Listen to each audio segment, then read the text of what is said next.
दोस्तों आप लोग देख रहे हैं प्रो वाइस 1 मिलियन। तो फिर से एक बार स्वागत है प्रो वाइस 1 मिलियन में। जी हाँ दोस्तों, आप लोग हो जाइए तैयार, क्योंकि खेसारी लाल यादव का एक आ रहा है बहुत ही क्रेज सैड सॉन्ग, जो कि आप लोग के बीच में बहुत ही जल्द आने वाला है।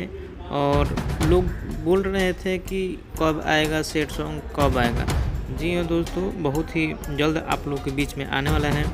और हमको ये समझ में नहीं आता है कि सैड सॉन्ग हो, वीडियो ना भी आए तो एकदम वायरल हो जाता है, जो कि उसमें वीडियो का भी देना ज़रूरी है, लेकिन ऑडियो भी वायरल हो जाता है। रील्स कितना बन जाता है, कितना वीडियो चलता है, उसके बाद में वीडियो आता है सैड सॉन्ग का। तो अब की बार आएगा एकदम direct sad song. Video poster भी बहुत ही जल्द आने वाला है आप सबके बीच में, जो कि उसको शूटिंग कर लिए हैं खेसारी लाल यादव ने। और आप सबके बीच में देखने को मिलेगा हाई क्वालिटी का वीडियो है, जो कि शूटिंग सेट से आप लोग वीडियो देख रहे हैं निकल के आ रहा है।